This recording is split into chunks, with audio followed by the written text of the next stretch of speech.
Yes, I saw the comment for Honorable Salasya that he was saying he was not elected to talk about climate change. And sorry for that comment. Currently, what is affecting people globally, it's affecting all of us. It is affecting our constituencies which we lead. Therefore, as legislators, our roles is purely legislation, oversight, representation, and the budget making. Currently, what we have also made decision as members of Parliament and the Senate, because the Parliamentary Caucus on climate change is purely non-partisan. It has brought all members of Parliament from National Assembly and the Senate for the purpose of climate change. Therefore, in our representation, we are the people who give direction to our people. We are here to give awareness and education to our people where we do representation, so that our people can understand also matters of climate change. Has that awareness been done to members of Parliament? Again, coming from the background of the comments coming from the likes of the Mheshimiwa Salasya, and we'll be coming to you, Mheshimiwa Pasaris, to also respond on that, because it really is concerning when we have such a caucus and members who sit in the same house with you are having such an opinion about climate action and climate change. Issues of climate change, currently, it's not a hidden matter. This is a global matter. It has affected our country. I wonder where a certain member of Parliament can be in this corner of this country and they pretend he has not seen the impact of climate change in our country. When we are talking about food production insecurity, when we are talking about floods in this country, when we are talking about when we are talking about even landslides, when we are talking about Kenyans losing livestock over 2.5 million, I would wonder which member of Parliament in this country is not aware of what is happening. Therefore, in the National Assembly, we are there as members of Parliament. We talk these matters which are affecting us. It's unfortunate that it's coming from a member of Parliament, Honorable Salasya, that is not aware of what is happening. Actually, it would be even, I would describe it as a very bad taste. Having even Africa Climate Summit in Nairobi, which has brought the world in Africa, and we are talking about the climate change. And I would wonder also of our member of Parliament, when the government has initiated very good initiatives in this country in relation with matters of also climate change, like the 15 billion increment, that is an addition of that % of change and the capacity building in the members of Parliament also. It's a continuous, we are here to learn. This is a platform which brings all of us together so that we can talk about the challenges, the ideas, and the good practices. But on that point, allow me to finish. I don't want to comment so much on my colleague, but I hope he is going to be joining us. Yes, you're right. And I don't want us to look at it from a perspective, a point where we are calling out Mheshimiwa Salasya. Actually, what is of the common man in your area, in your constituency, say from Mukuru or from Mathare, about climate action, climate change, and how they understand it? You know, we live in a world where everything is interconnected, but I can also relate to where he came from. You know, when you look at Mumia's, the area that he represents, they're farmers, right? And they're cane farmers, and their issues are more to do with the mismanagement of the institutions rather than the climate effects on their crop. On the other hand, you've got unemployment is a big issue for most of our youth. And when the youth are dealing with unemployment, they are not able to relate unemployment to climate change. So we have to remember that different places, there's some areas where an MP, the youth, the citizens that voted for him are more concerned maybe with housing, or more concerned with medical facilities, or more concerned with educational facilities or bursaries or jobs. So depending on your interactions when you do civic participation, what the people are asking you, it's jobs, it's better medical facilities, it's food, it's it's education. You know, these are the things, housing. You know, these are the things that citizens want. But then you have to realize when we're talking about health, right? There is a correlation. Too cold, then we have health issues, all right? If you're talking about food, then there is a correlation. Looking at housing, it becomes more expensive to provide the kind of houses that you need. In Nairobi, most of the people are living in houses that are made out of sheets, metal sheets. When it's too hot, it's too hot. When it's too cold, it's too cold. When it floods, the metal sheets are washed away. So again, that's all the impact and effects of climate change. In the olden days, you used to have mud huts, all right? And people used to live in mud huts without a problem. Problem with media today is that you take one bus sentence and you can destroy an entire conversation with it. So I'm sure it was taken out of context, because he is a man connected with his constituents, and you know, he is who he is, and his constituents love him and respect him. And I've seen events that he has, sporting events, where he fills an entire stadium. You'll think it was a presidential event. So let's say the media ran with one line, you know. And yeah, he is what he is, and you know, you have to accept every human being the way he is. He's elected, he's serving his people, and right now the buzzword in his people's lips is not climate, but eventually he will realize how they're all connected, and he will join the conversation, because what we're looking for is justice for Africa. The continent of Africa is suffering because of emissions that were not made by us. I was looking at the emissions, you know, even the president mentioned it yesterday, that, you know, the West, the Middle East, they're producing so much in terms of per capita emissions. Kenya is 0.34. If you look at the DRC, it's 0.08. Why is it so low? If you look at America, it's in the 15. If you look at some of the Middle Eastern countries that are oil-producing countries, are in the 30s and 27 per capita tons per person. You know, so this is a lot of emissions. So what we're saying is those who we should have there's a way to rate this. We should look at the global population, look at the countries that are emitting the most per individual, and what you know, the president talks about a carbon tax. If we had a carbon tax, and the tax was paid to a global fund, the countries that produce less, right, obviously are going to pay less taxes. The countries that produce more are going to pay more taxes. There are many formulas that you can do it.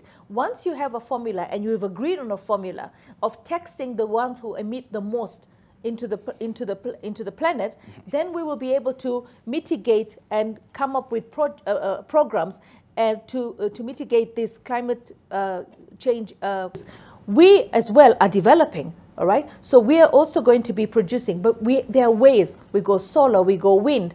You know, yesterday they launched the hydrogen. What was it? The hydro? Yes, yes. Yeah. Green hydrogen. Yeah, green hydrogen. Kenya has already signed up to it. So I feel that if we come up with the carbon tax, and we are able to then ensure that everybody pays the tax, including Africa, if we're producing the emissions according to our levels, then that money goes into mitigate, right? And we can have this climate adaptation programs in every country. We need to plant more trees. We need to go to clean energy. We need to compensate for the disasters. I mean, we need irrigation in Africa. We need more food security. And I think there's a formula. It's been agreed. Now it's just a question of adopting it. The formula is there. It's on the table, right? And as Mitika says, we do not need loans. It cannot come in terms of loans. All right, and I, you know, I always feel that what if the global north decides they don't care? Do you know what? They're also getting impacted by climate change. I mean, look at California the other day. Look at Europe, the heat waves, the cold winters.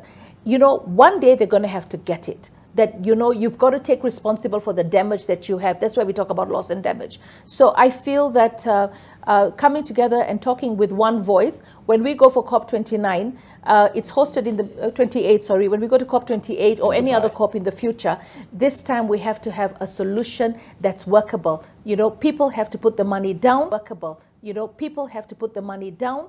Africa has to start the programs that it needs to start so that together we can solve. The globe is one. The globe is one. And we need to save our globe. If we don't, we're destroying our earth. Mm-hmm. We need to save our globe, and that is why I bring you, Mithika, and ask, looking at, let's go way back to 2009 and the pledges that were made in Copenhagen, a target of $100 billion US per year. Toward That's responding, and of course the social media picked the bad part of it. But I noticed one thing. He knows, of course, there is climate change, but in his understanding, you know, he has a way to put it. And as Mheshimiwa is saying, Salasya thinks that it's not a priority for him, for his people. And this is actually what we see everywhere. And that kind of lack of awareness and the connection with our day-to-day lives. And Mheshimiwa, I don't want to repeat it, is really connection what does it mean to our food? What does it mean to our, energy? What does it mean to the people dying out of malnutrition and so forth? And so I think we need more awareness. We need our policy. That's our policy maker who is supposed to really vote for what we want in Parliament. Just imagine that he doesn't understand. Our offer, and we will work with the caucus to really build capacity of such member. It can be a very good agent of change. Mm-hmm. And we have an agreement with the National Kenya Young Parliamentarians Association, and I think it belongs to that association of young parliamentarians. Yes, sure. I think we need really to change them, and we really have a lot of work to do, as it has been said. If a member of parliament says that, what about such a person, their constituents? So coming now then to your question about the pledges. Sure. I was in Copenhagen, and when that commitment was made, before that, the North offered what we were calling Fast Start Finance, $10 billion US, quick one. And our leaders, we were telling them as the civil society, we saw that trick. But we told them, you are being tricked. Why? Because if you go to the books of the OECD, the developed countries, their data shows that they have delivered the money. Mm-hmm. When you come to our country, Kenya, let me go to Parliament and ask, where is that money? Go to my village, go to those pastoralist communities which are dying out of the impacts of climate change. Where is that money? These are what we are calling imperatives of climate justice, and what they are putting into simply unfairness. Mm-hmm. We need fairness into this issue. We need to be honest with each other. So just let me finish. I'm very happy because now I think we as the civil society have been very hard on our leaders. Yesterday, and I hope that this will be followed, whatever they said. Because they are asking the same question. We want commitment. That's what we have been saying. We have not seen money. We want more money. I think the only differing statement here was from John Kerry. And that is understandable. He is defending themselves the way they have been doing. Shifting the goalpost. We want, terminologies, semantics. But the most important thing, we want two things. We want to adapt to the impacts of climate change. And number two, we want to mitigate the impacts of climate change. And number three, the question is how, when, and who. How much do we need? Who is going to do what? And when? And when? All this is defined by the Convention and the Paris Agreement. Let's get it clear, because you have alluded to the fact that pledges were made previously, and you have asked, even challenged the members of parliament on where that money is. Just to make our viewers understand, is it that those who pledged never gave out that money, or is it that the money came but it got lost somewhere? No, the money never came. That's been a big challenge, not just for Kenya, but for climate change. But the thing is, right now we know that there's a mechanism to understand what each individual in every country actually emits in terms of emissions. And we also know that if we know that somebody in Kenya, for instance, I produce 0.34 tons per year, okay, in emissions, then there's somebody else who is producing 17,000 tons per year. So you know that there's somebody in Kenya, somebody in the US, and this is what their production is. If the US is not able to lower the production of emissions, then there should be a tax. Once you have a uniform tax, everybody pays that tax. And that money can actually go back to the same financial institutions that we have as tax, and then it's divided to the countries that have the least emissions. Sure. They haven't been able to do that. They've never been able to commit. So the first thing is, I think we were talking about a financial tax, transactional tax. Here is President Ruto and the team's presidents yesterday talking about a carbon tax. I think if we go for a carbon tax and we agree on a carbon tax, every citizen that produces, of course, America will not want that because they're producing the most. But the fact is, we've got to look at our planet and decide, do we want to save our planet? Do we want to be humane and actually take responsibility for the loss and damages that we've caused? So I believe that if Africa needs to talk with one voice and stand united. We have a lot of debt with the West. If they don't want to give us the minimum amount of pricing, okay, or the justified amount of pricing for carbon tax, then what we do, we know what it costs, we know what they're producing, we know what we've borrowed. Then what we do is we cover our loan with our requirements from the West. Because at the end of the day, if the whole continent decides one day to get radical and say, you know what, enough is enough. We have suffered, our people have suffered, colonization ends. And partners by the West in how to take the continent forward in the struggle for getting back to where we are supposed to be. Many years down the line, has this happened? Are development partners, and this is of course in line also with that function that we'll be having later on the role of Parliament. I saw a function that the Kenyan National Assembly is hosting later, and all of you will be attending, on the role of Parliament in climate action. So over the years, are we getting Parliament more and more involved, or are we still at the same page? Okay, so thank you very much. First of all, I want to appreciate my fellow panelists because they have raised pertinent issues. But I want to refocus my communication to parliaments. Globally, the role of parliament is representation, appropriation, oversight. So when you're looking at climate change, it's not any different. And I have served in the Continental Parliament, I have served in the National Parliament, and I'm in the Regional Parliament. You realize that most of these meetings that are held globally come up with resolutions and declarations, but most times parliaments are not involved. And therefore, when it comes to domesticating most of these multilateral instruments that we agree to, or our leaders agree to and say to parliament, the parliament must take a decision in terms of allocating resources, in terms of, that representative role that we are given the mandate by the people. So to me, parliament is very crucial. In my law school, there was always a saying that the only thing parliament can't do is to turn a man into a woman, a woman into a man. But the rest of the things, the whole politics is played in parliament.